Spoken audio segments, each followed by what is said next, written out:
Nah, disebutkan di dalam kitab itu, apabila pada diri seorang hamba itu ada salah satu di antara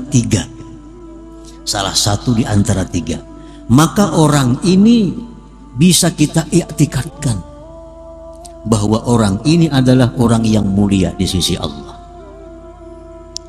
Artinya kalau orang ini ada tanda-tanda di antara tiga ini makin kita hati-hati dengan orang itu, karena siapa tahu orang ini adalah kekasih Allah Subhanahu wa ta'ala.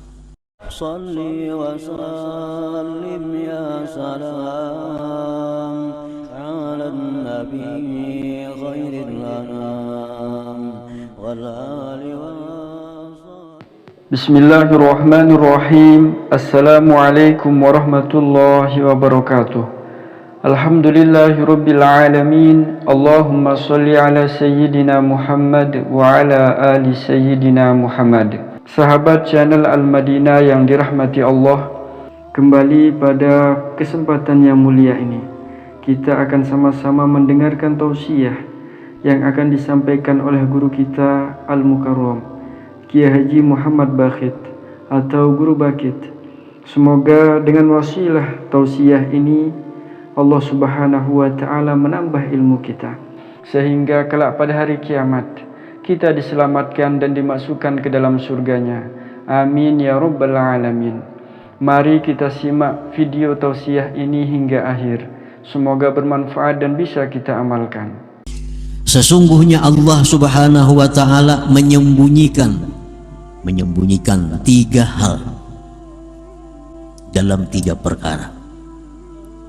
Pertama, Allah menyembunyikan keridhaannya di dalam taat. Allah menyembunyikan keridhaannya di dalam taat. Artinya di setiap perbuatan taat itu ada di dalamnya keridhaan Allah. Baik taat itu besar, taat itu sedang, taat itu kecil, pokoknya dalam taat itu ada terkandung keridhaan Allah. Maka janganlah kamu meremehkan suatu taat kepada Allah, karena di situ ada keridhaannya. Sekecil apapun taat itu mesti diambil. Artinya jangan dianggap remeh satu taat walaupun kecil, karena di dalamnya itu ada ridha Allah, keridhaan Allah Subhanahu wa ta'ala. Jadi jangan meremehkan perbuatan taat, jangan meremehkan sesuatu yang diperintah oleh Allah, karena di situ terkandung keridhaan Allah Subhanahu wa ta'ala. Misalnya ada duit 1.000 rupiah. Duit 1.000 rupiah ini kita anggap kecil karena ada banyak manfaatnya. Tetapi duit 1.000 rupiah kalau kita sumbangkan, kalau kita sedekahkan, nah dalam duit 1.000 rupiah itu ada keridhaan Allah. Jangan anggap remeh lagi duit 1.000 yang telah disedekahkan itu. Duit 1.000 yang disedekahkan itu jauh lebih berarti daripada puluhan miliar yang ada di deposito kita. Kenapa? Karena duit yang dalam deposito kita, duit dalam tabungan kita, belum tentu ada keridhaan Allah di situ. Tapi duit 1.000 yang kita sedekahkan itu ada keridhaan Allah di dalam uang 1.000 rupiah itu. Jangan anggap remeh sesuatu yang di dalamnya ada keridhaan Allah Subhanahu wa ta'ala.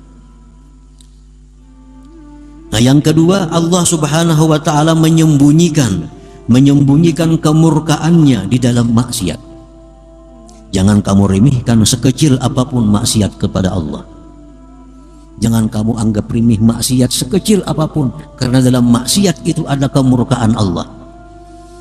Kemurkaan Allah ini kalaunya menang daripada keridhaannya, kita akan masuk dalam neraka. Ini timbangan amal kita nih gimana? Di akhirat ditimbang amal kita sama beratnya antara kebaikan, kejahatan sama. Cari amal lagi, kumpulkan lagi amal kita. Malaikat mengumpulkan sampai di posisi ini sama.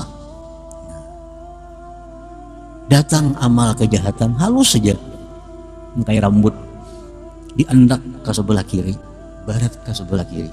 Nah, dengan sebilah rambut inilah kita masuk ke dalam neraka kalau kada diampuni oleh Allah Subhanahu wa ta'ala. Jangan anggap remeh sesuatu amal kejahatan, karena yang sedikit itulah bisa membawa petaka bencana kepada kita.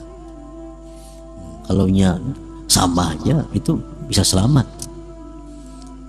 Kan ditimbang ambil amal kebaikan, letakkan sebelah kanan daun timbangan, amal kejahatan sebelah kiri, amal kebaikan sebelah kanan, amal kejahatan sebelah kiri, timbang-timbang sama. Nah, lihat kebaikan habis, lihat lagi. Lihat kejahatan ada kayak bilah korek api, andak bilah korek api ini ke sebelah kiri, barat ke sebelah kiri. Ini yang mencelakakan kita dengan sebilah korek api ini. Nah, jadi jangan anggap remeh satu maksiat, karena di situ ada murka Allah Subhanahu wa ta'ala. Allah menyembunyikan murkanya itu di dalam kemaksiatan. Sekecil apapun maksiat, di situ ada mengandung kemurkaan Allah Subhanahu wa ta'ala.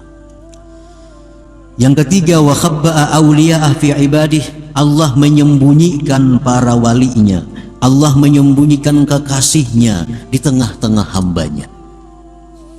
Fala tuhakkiranna ahadan, jangan sekali-kali kamu meremehkan seseorang dari hamba Allah.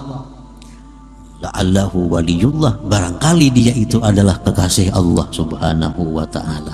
Meremehkan, memperinting kekasih Allah itu sama halnya dengan memperinting, meremehkan Allah Subhanahu wa ta'ala. Nah, para muhibbin rahimakumullah, jadi wali-wali ini sembunyikan Allah di tengah-tengah hambanya. Nah, kemudian para ulama ada menjelaskan lagi kepada kita beberapa tanda-tanda, beberapa alamat-alamat yang ini mengarahkan kita kepada orang itu sebagai kekasih Allah.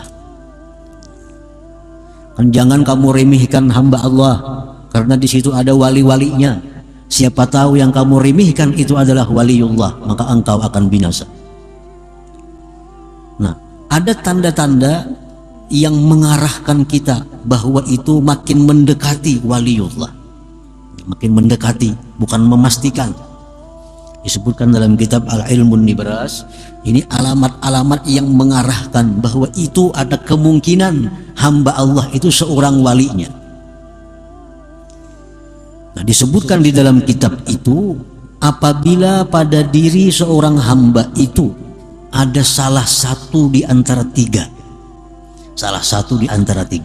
maka orang ini bisa kita i'tikadkan bahwa orang ini adalah orang yang mulia di sisi Allah.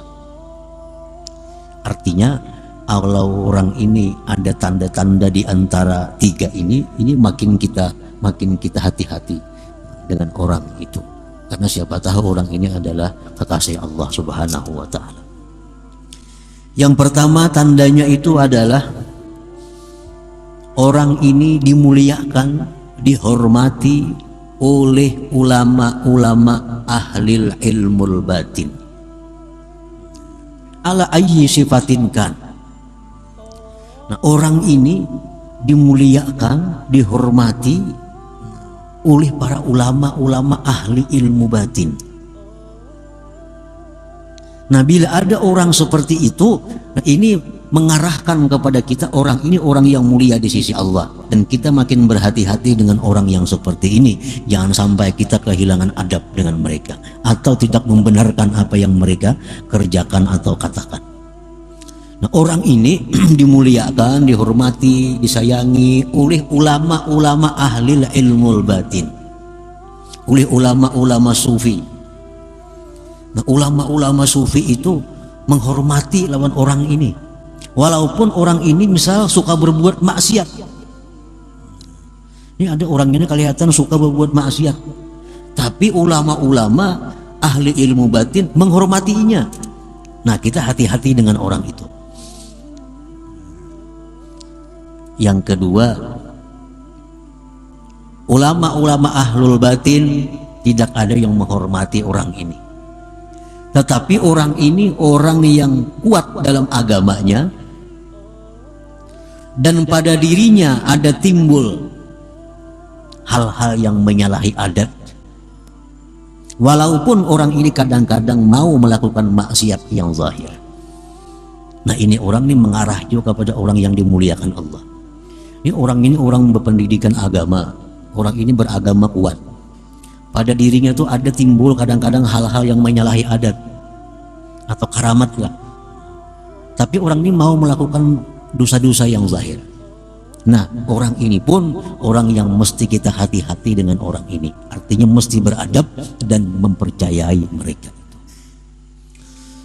Yang ketiga, orang ini kada punya karamat, orang ini kada diakui oleh ulama-ulama, tapi orang ini kada pernah kita lihat, kita dengar berbuat satu kemaksiatan. Ulama-ulama kada mengakuinya, karamat kada juga timbul pada dirinya. Cuma kita tahu orang itu kada biasa, kita dengar, kita lihat berbuat maksiat. Nah kita hati-hati juga dengan orang ini, karena siapa tahu orang ini adalah kekasih Allah Subhanahu wa Ta'ala. Para muhibbin rahimakumullah. Qala ba'du sufiyah wan nasu bil awliya ala arba'ati aqsam. Bermula manusia itu dalam hal menyikapi para wali Allah terbagi 4 macam. Al-qismul awwal hasala lahumut tasdiq bi ilmihim wal ilmu bi tariqatihim wa zawqu li ahwalihim faqad nalu mana. Manusia yang pertama yang menyikapi para aulia Allah, mereka ini, manusia ini membenarkan dengan wali-wali Allah. Mereka membenarkan dengan ilmu mereka, mengetahui dengan tarikat mereka, dan merasakan seperti apa yang mereka rasakan. Maka ini manusia adalah sudah tergolong golongan mereka. Ini ada orang wali-wali, ada para aulia Allah. Terhadap para wali ini ada Syekh Abdul Qadir Jailani, ada Faqih Muqaddam, ada wali-wali lainnya. Ini percaya dengan mereka, dan ini mengetahui tarikat mereka itu, dan ini pun merasakan seperti apa yang mereka rasakan. Nah ini orang sudah jelas termasuk golongan mereka. Ini percaya dengan apa yang diucapkan oleh Faqih Muqaddam. Dia tahu tarikat apa Faqih Muqaddam itu, dan ia pun bisa merasakan dengan apa yang dirasakan oleh Faqih Muqaddam. Nah ini orang sudah masuk dalam golongan Faqih Muqaddam. Itu pertama. Al-qismus tsani, bagian yang kedua di antara manusia, hasalalahumut tasdiq wal ilmul mazkur duna dzauq. Dia mempercayai para waliullah, dia tahu tarikat mereka, tapi dia belum merasakan seperti apa yang mereka rasakan. Ini apa-apa yang dia Faqih Muqaddam percaya. Dia Faqih Muqaddam aku tiap malam ke surga, percaya ini. Dia Faqih Muqaddam aku 70 kali sehari naik kalau Lauhil Mahfuz, percaya ini. Dan ini tahu tarikat Faqih Muqaddam, tarikat ini tahu, tapi nya belum pernah merasakan seperti apa yang dirasakan oleh Faqih Muqaddam. Nah orang ini pun termasuk golongan mereka, masuk golongan. Artinya selamat ini orang, beruntung ini orang. Al-qismus salis, bagian yang ketiga, hasalalahumut tasdiq dunahuma. Inya percaya apa yang jar para wali, apapun yang jar para wali percaya, tapi nya kada tahu ilmunya apa, kada tahu, apalagi merasakan makin jauh lagi. Jar Faqih Muqaddam bila orang ka ini, inya akan ka ini, inya percaya. Ujar wali ini siapa nama macam ini percaya. Jar Faqih dia seorang wali, malam tadi aku ke Makkah, subuh ini datang, percaya. Nah, ilmunya nya kada tahu apa, kada tahu ilmunya, tarikatnya apa kada tahu, merasakan makin lagi, cuma modal percaya. Nah golongan yang ketiga ini faqad sa'idu wa nalu barakatahum. Ini beruntung dan dapat syafaat berkat mereka para wali-wali itu. Al-qismur rabi, bagian yang keempat, lam yahsul lahum minas salasah syai'un. Nah bagian keempat ini orang yang kada percaya dengan karamat-karamat wali itu, kada percaya, apalagi merasakan, apalagi mengetahui tarikatnya, ini kada percaya. apa yang ada dalam kitab-kitab manakib bahwa si wali ini dia sehari semalaman bisa keliling dunia, ini ada percaya, bahkan mungkin ada masuk akal jadinya itu. Ada kisah-kisah para wali, ini kada percaya. Nah, orang seperti ini percaya kada, mengetahui tarikat mereka kada, merasakan apa yang mereka rasakan kada juga. Hadza yuhramu barakatahum, ini orang dicegah berkah mereka, kada akan dapat berkah mereka. Wa qala syuyukh, dan berkata para syekh, wa yukhsha alaihi su'ul khatimah, dikhawatirkan atas orang ini meninggal dalam su'ul khatimah. Kalian mempercayai biar Abdul Qadir Jailani, Syekh Abdul Qadir, siapa yang mengamalkan amalanku mati ke surga. Udah percaya nih tuh, jangan nabi mendakan mau percaya biarnya umpamanya nih. Ini orang dikhawatirkan kena matinya dalam keadaan su'ul khatimah. Kada percaya dengan kekasih Allah sama dengan kada percaya dengan Allah Subhanahu wa ta'ala. Nah, para muhibbin rahimakumullah. Nah, jadi kesimpulannya bahwa para wali-wali Allah itu dilindungi oleh Allah, ditutupi oleh Allah, kada diketahui oleh makhluknya, kada diketahui. Bisa Allah beritahu makhluknya ini bahwa si A itu wali Allah dengan maksud orang ini jadi mulia bila mana dia membenarkan dan beradab, dan orang yang diberitahu Allah bahwa orang itu waliullah dia bisa celaka kalau dia tidak percaya dan tidak beradab dengan mereka itu. Salli wa sallim ya salam ala nabi khairil anam.